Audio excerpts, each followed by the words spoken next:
Les 40 setmanes de la transformació de Hara. 30a setmana. Empatia i compassió. La setmana següent, la sessió de mentoria amb la Laia es va centrar en un tema essencial per a la pràctica de l'atenció plena, l'empatia i la compassió. Va explicar que aquestes qualitats són com músculs que es poden desenvolupar, expandint la nostra capacitat d'entendre i sentir el patiment dels altres, així com de respondre-hi amb amabilitat i cura.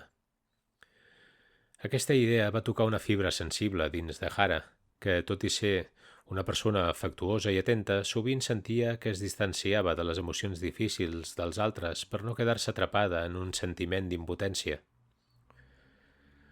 Laia els va demanar que pensessin en algú que hagués patit recentment i que visualitzessin la seva situació amb el màxim detall. Els va guiar a través d'una pràctica de compassió, demanant-los que imaginessin estar al costat d'aquella persona, oferint-li el seu suport amb la seva simple presència. Hara va pensar en la seva germana Amèlia, que, tot i estar il·lusionada amb la seva nova etapa com a mare, semblava estressada i desbordada per les responsabilitats creixents. Durant l'exercici, Hara va experimentar una profunda sensació d'inquietud. A mesura que visualitzava Amèlia plorant sola a casa, es va adonar de com li resultava incòmode mantenir aquesta imatge. La seva reacció natural era distreure's o voler canviar de pensament, però la guia atenta de la seva mentora la va animar a quedar-se amb el sentiment d'incomoditat, sense fugir-ne. La compassió no és resoldre el problema de l'altre, va dir Laia. És poder estar present amb el seu dolor, sense haver d'arreglar-lo, i, tot i així, mantenir el cor obert. Aquelles paraules van ser com una revelació per a Hara. S'adonava que, per la seva naturalesa optimista, sempre havia evitat quedar-se amb el dolor dels altres, oferint solucions ràpides o distraient-los amb la seva energia. Però potser, pensava ara, això la mantenia allunyada d'una connexió més profunda amb aquells a qui estimava. Durant la setmana, va decidir portar aquesta nova comprensió a la pràctica amb Amèlia. Quan va anar a veure-la a casa seva, va notar de seguida el cansament a la cara de la seva germana i el to forçat de la seva veu mentre intentava demostrar que tot anava bé. Anteriorment, Hara hauria intentat animar-la amb alguna proposta d'activitat divertida o un suggeriment pràctic per organitzar-se millor amb el nadó, però aquest cop va fer un esforç per aturar-se i simplement estar present. «Com et sents, de veritat?», va preguntar-li amb suavitat. Amèlia va abaixar la mirada, dubtant.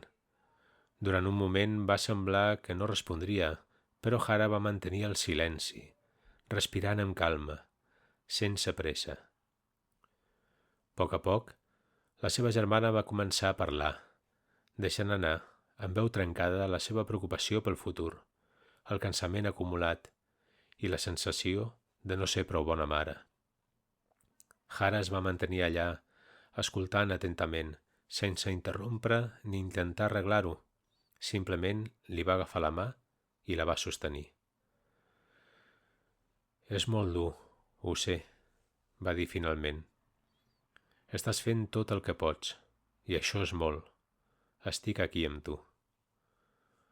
Amèlia va somriure tímidament i Hara va sentir que una nova connexió s'establia entre elles, una que no depenia de l'energia o l'alegria, sinó d'una presència sincera i afectuosa. A partir d'aquell moment, Hara va intentar portar aquesta actitud de presència compassiva a altres àrees de la seva vida.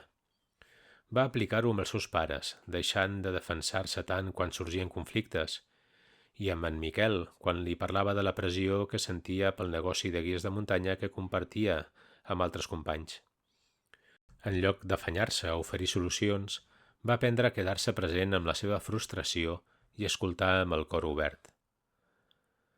Al cap de setmana, mentre feia una ruta amb un grup de turistes, va tenir l'oportunitat de posar a prova la seva pràctica en un context diferent. Un dels excursionistes, un home gran que caminava amb certa dificultat, va començar a queixar-se de manera constant el camí. Al principi, Hara es va sentir impacient i va pensar oferir-li la possibilitat de tornar enrere o proposar-li una ruta més fàcil. Però després es va adonar que la seva actitud de crítica amagava una preocupació més profunda. La por a ser una càrrega per als altres, a sentir-se vulnerable. Així que va respirar profundament i va començar a caminar al seu costat, ajustant el seu ritme al de l'home. «Estàs bé?», va preguntar-li amb un to suau. L'home va fer un sospir, com si alliberés una part de la seva irritació. «Sí, és només que no m'agrada sentir-me dèbil». Hara va assentir amb un somriure comprensiu. «És normal», va dir-li. «A tots ens agradaria sentir-nos forts, però mira fins on has arribat. Això és una gran fortalesa». L'home va semblar sorprès per les seves paraules, però després va somriure, relaxant la tensió de les espatlles. Hara va sentir una onada de calidesa inundar-la. No havia resolt el problema de l'home, però havia estat allà amb ell, compartint un moment de compassió. I potser, va pensar, això era molt més valuós del que havia imaginat.